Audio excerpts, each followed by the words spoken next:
پاکستانی بن جائیں اور ایک دوسرے کے خیالات، ایک دوسرے کا کلچر اور جو بھی اختلافات ہیں ان کو ایگری کرنے کے طریقے سے سنیں۔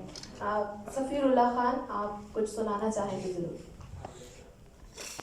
آخری اسپیکر ہونے کا عام طور پہ نتیجہ یہ ہوتا ہے کہ آپ کے پاس وقت بہت کم بچتا ہے، لیکن حیرت انگیز طور پہ وقت آج بہت زیادہ بچ گیا ہے۔ تھوڑا سوالوں کے لیے بھی ہے۔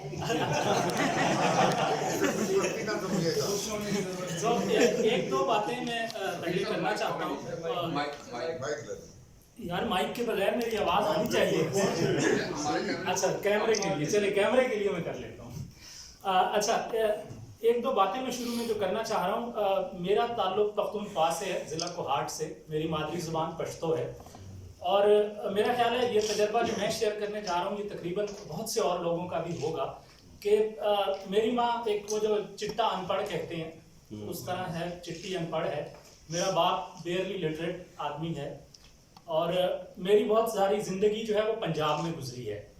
تو جو اسٹوڈنٹ لائف کا زمانہ تھا جس میں اپنی ماں کو ایک جاہل عورت سمجھتا تھا، ان پڑھ عورت ہے، اماں تمہیں کیا پتہ ہے، تو اس طرح سے یہ تبدیلی میرے اندر آئی جب میں انگلش لٹریچر میں ماسٹر کر چکا، اور اس کے بعد اچانک کہیں یہ مادری زبان کے حوالے سے کسی تقریب میں گیا اور وہاں سے ایک خیال آیا کہ میری بھی ایک مادری زبان ہے، اور انگلش لٹریچر میں ماسٹرز کرنے کے بعد پہلی دفعہ میں نے کوہاٹ جا کے پشتو کی پرائمری لیول پہ پڑھائی جانے والی کتابیں خریدی اور وہ لے کے لاہور گیا اور وہ پڑھنا شروع کیا، اور جب میں نے وہ پشتو کتابیں پڑھنا شروع کی تو اچانک میری ان پڑھ ماں بہت پڑھی لکھی ہو گئی۔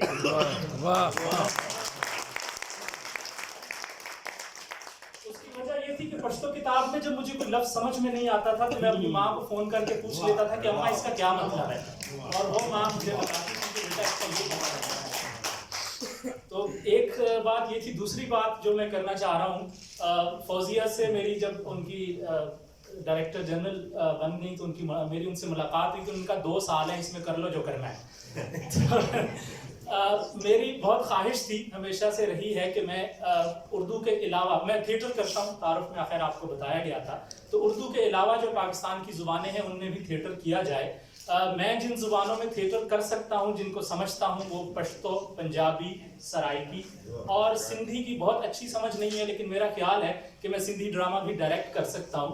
تو میری خواہش ہوگی کہ فوزیہ کے ان 2 سالہ دور میں ان سب زبانوں میں کم از کم ایک ڈرامہ میں یہاں ڈائریکٹ کروں اور PNCA میں وہ پیش کیا جائے،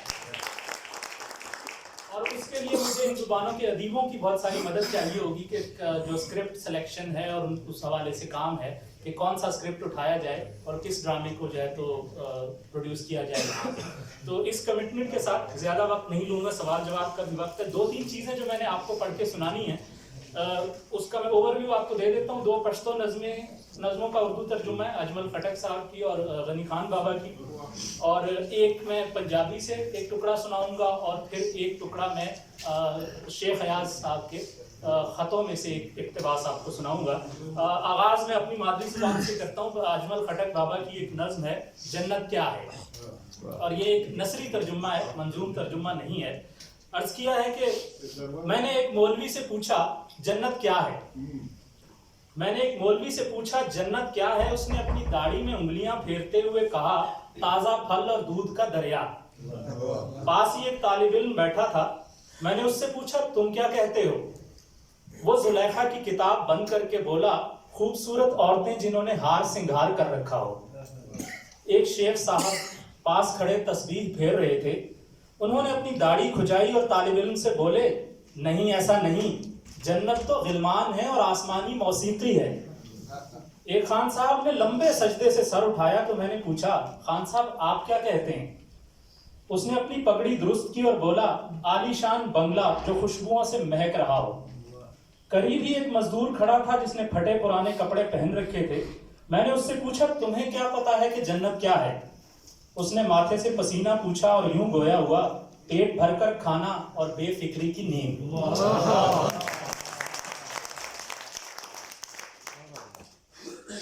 اس نے اپنے ماتھے سے پسینہ پوچھا اور یوں گویا ہوا پیٹ بھر کر کھانا اور بے فکری کی نیند۔ ایک بکھرے بالوں والا شخص جو اپنی سوچوں میں گم وہاں سے گزرا، میں نے پوچھا دانشورا تم کیا کہتے ہو، اس نے سر کھجاتے ہوئے کہا ایسا کچھ نہیں ہے، یہ محض ایک دل فریب خیال ہے جو انسان کو خوش کرنے کے لیے تراشا گیا ہے. میری سمجھ میں کچھ نہیں آیا. میں نے اپنے اندر جھانکا, پھر نیلے آسمان کی طرف دیکھا تو ایک سرگوشی سننے کو ملی. اپنے گھر میں اپنا اختیار جنت ہے, آزادی ہے.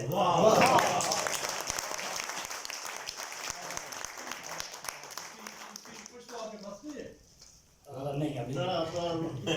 اپنے گھر میں اپنا اختیار جنت ہے, آزادی ہے, نہیں تو اس کے حصول کے لیے دار و نار کھیلنا جنت ہے.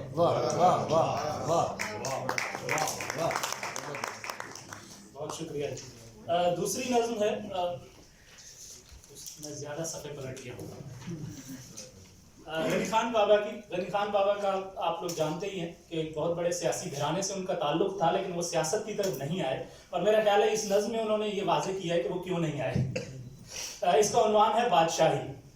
یہ گائی بھی ہوئی ہے کسی نے, بلکہ یہ دونوں نظمیں اجمل خٹک بابا کی نظم بھی کسی نے گائی ہے.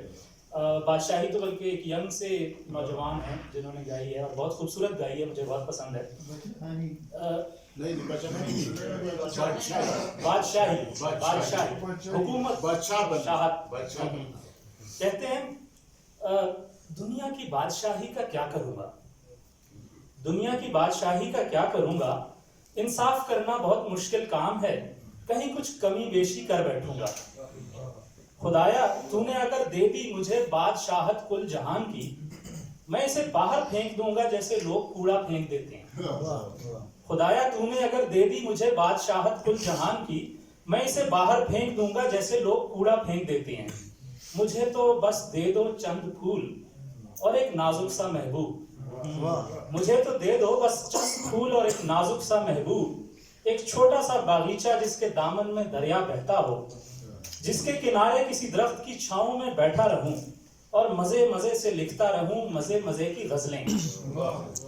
کبھی محبوب کی منت سماجت کروں, کبھی محبوب کی منت سماجت کروں, کبھی محبوب کی منت سماجت کروں, کبھی ملا کو کھری کھری سناؤں, کبھی کبھی اے خدایا تجھ سے بچوں کی طرح گلے کروں, کبھی جینے کا جوش اور جذبہ, کبھی دکھ درد اور آہیں, کبھی نغمہ و ساز, کبھی جام ہو کبھی دلدار ہو.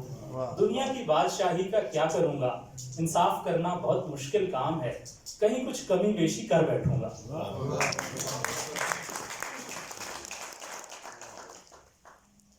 یہ ایک اقتباس جو ہے میں مرزا صاحبہ سے لیا ہے. میں نے مرزا صاحبہ ایک کلاسیکل نظم ہے پنجابی ہی, جو کہ بہت گائی گئی ہے, اور یہ اس بہت ڈرامیٹک ہے. مجھے اس کا خاص طور پہ یہ بات بہت پسند ہے کہ اتنی شاندار ڈرامہ ہے اس میں. اور جو ٹکڑا میں آپ کو سنانے جا رہا ہوں یہ اس کا کلائمیکس کا ٹائم ہے. مرزا جو ہے وہ صاحبہ کو اس کے گھر سے لے کے جا چکا ہے, لیکن اپنے جاگیر, اپنے علاقے دان آباد اس کے علاقے کا نام ہے, وہاں ابھی نہیں پہنچے ہیں, ابھی رستے میں ہیں.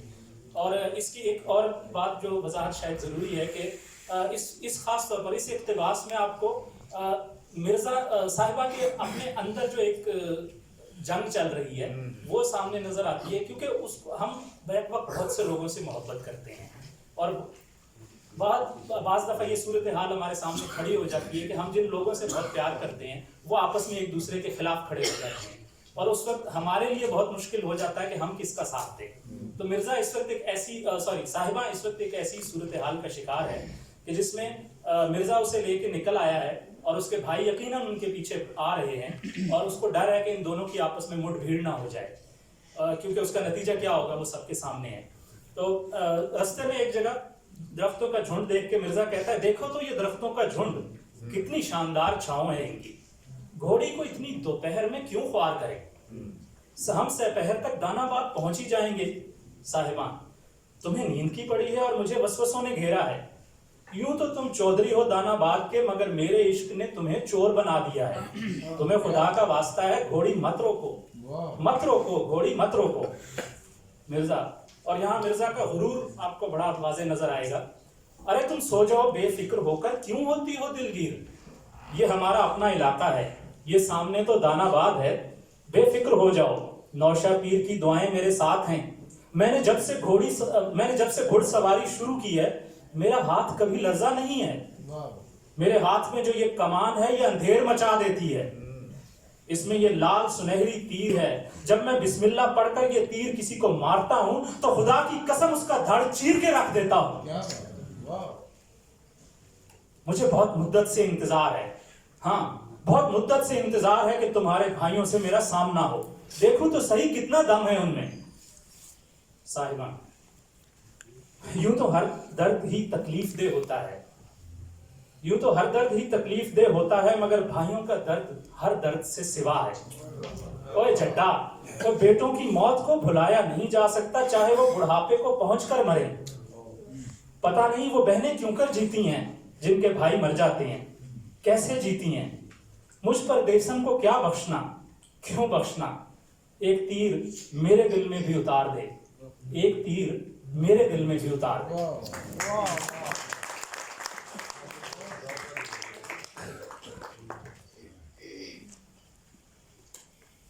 اور آخر پہ شیخ ایاز صاحب، شیخ ایاز نے کچھ خط لکھے تھے، پاکستان کی سیر پہ نکلے تھے 1960 کی دہائی میں، اور مختلف شہروں سے اپنے دوست ابراہیم جوئیو کو خطوط لکھے تھے۔ وہ خطوط کسی رسالے میں، مہران رسالے میں شائع ہوتے رہے اور بہت مقبول ہوئے۔ یہ ترجمہ کرن سنگھ نے کیا ہے، اور اس میں سے صرف ایک اقتباس آخر پہ 3-4 منٹ اور لوں گا آپ کے۔ 1960 میں لکھا گیا ایک خط ہے یہ: آدرش اخلاق انسانیت سب اس پیٹ کے تندور میں جل کر راکھ ہو جاتے ہیں۔ پیٹ بھرا ہو تو خوشی بھی بھلی لگتی ہے، ورنہ ہر چاہت اور محبت سے من کو کراہت آتی ہے۔ گرجا کی گھنٹی، مندر کا سنکھ، مسجد کی اذان، سب بھوکے پیٹ اجنبی لگتے ہیں۔ اس حقیقت کو وہی جان سکتا ہے جس نے بھوک کاٹی ہو۔ روٹی اور پیاز کی بو روح کی ہر خوشبو سے زیادہ پیاری ہے۔ چولہا اور توا محراب اور ممبر سے زیادہ مقدس ہیں۔ چولہا اور توا محراب اور ممبر سے زیادہ مقدس ہیں، پیٹ ڈیڑھ خدا ہے۔ واپسی میں مجھے ایک بوڑھا بروہی ملا جس کی ناریل جیسی مہندی رنگی داڑھی تھی۔ میں نے اس سے پوچھا، بابا تم کیا کرتے ہو؟ سائیں پہلے تو کم کوٹ میں کسان تھا، لیکن پھر جب وڈیرے نے بچوں پہ آنکھ رکھی تو باپ بیٹا دونوں ادھر اٹھائے، اب محنت مزدوری کرتے ہیں، یہی غارہ تغاری۔ روز کتنا کما لیتے ہو؟ 2-2.5 روپے سائیں، مگر کام ہفتے میں 1-2 دن ہی ملتا ہے، اور کبھی کبھی تو وہ بھی نہیں۔ میں نے پیکٹ سے ایک سگریٹ نکال کر سلگایا اور ایک بوڑھے بروہی کو پیش کیا۔ اس نے سگریٹ ہاتھ میں لے کر مجھ سے پوچھا، سائیں یہ سگریٹ کتنے کا ہے؟ 2 آنے کا۔ سائیں یہ سگریٹ واپس لے لو، مجھے 2 آنے دے دو تاکہ میں چنے لے کر کھا لوں۔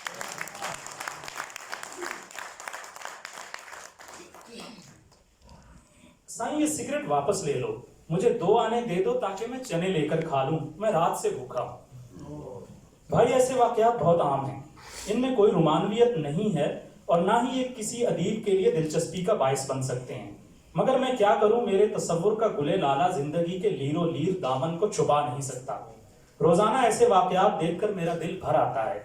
میں شاعر ہوں، زبان کا نگینہ ساز، الفاظ کی نگینہ سازی ہیرے جواہرات کی طرح کرتا رہا ہوں۔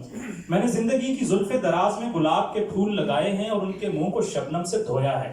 میں وہ بتگر ہوں جس نے حسین ترین الفاظ تراش خراش کر اس میں سے عجیب و غریب صنم خانہ تعمیر کیا ہے۔ میری دنیا حسن کی دنیا ہے، میری تخلیق حسن کی تخلیق ہے۔ مجھے اس سے کیا کہ کسی کے بچے کو تنخواہ نہ ملنے کی وجہ سے عید نہیں کر سکیں گے؟ کون رات سے بھوکا ہے؟ کسی ممتا ماری ماں کی چھاتیوں میں دودھ اس لیے نہیں ہے کہ اسے پوری غذا اور دوا نہیں ملتی؟ یہ تو غیر شاعرانہ تصورات ہیں، ان سے حسن کی کوئی تخلیق نہیں ہو سکتی۔ ان کو کون پڑھے گا؟ کون پڑھے گا؟ اب تمہیں کون پڑھتا ہے اے بے معنی انسان؟ اب تمہیں کون پڑھتا ہے؟ صرف یہ 4% انسان جن کے باپ دادا کی مالی حیثیت اتنی تھی کہ وہ اپنی اولاد کو جدید تعلیم سے بہرہ ور کر سکیں؟ نہیں، وہ بھی نہیں۔ ان میں سے 2-3% تو لوٹ مار اور پکڑ دھکڑ میں اتنے مصروف ہیں کہ انہیں تمہارے حسن کی تخلیق پر نظر ڈالنے کی فرصت ہی نہیں ہے۔ شاید وہ تیرے باغباں کے باغ کی بجائے کسی کعبہ خانے میں کسی حسین جسم کے مرکز سے مرجھائے ہوئے پھول چننا پسند کریں گے۔ آخر تم کس کے لیے لکھتے ہو؟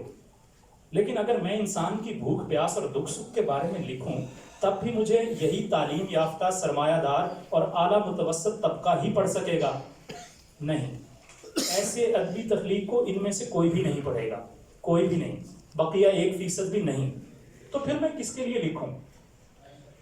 یہ رات کا بھوکا بروہی تو پڑھنا نہیں جانتا, اور اگر پڑھ بھی لے تو اس کی بھوک میری تخلیق کے مطالعے سے مٹنے سے رہی.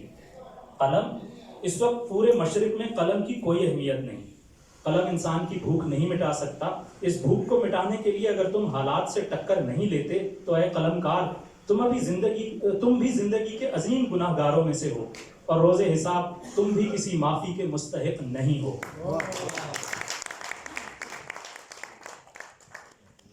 آپ نے بہت اچھا پڑھا, اور وہ سب منظر جو ہے وہ یقیناً سننے والوں کے ذہن میں گر گیا ہوگا. آخری جو تحریر آپ نے پڑھی اس سے خواجہ حسن نظامی کی کچھ تحریریں ضرور ذہن میں آئی ہوں گی. بہت مفید رہا ہم سب کا گفتگو کرنا, یقیناً آپ کو بھی فائدہ ہوا ہوگا. ہمارے پاس 12:15 تک کا وقت ہے. اگر آپ چاہتے ہیں ہمارے شرکاء سے کوئی سوال کرنا تو آپ پوچھ سکتے ہیں.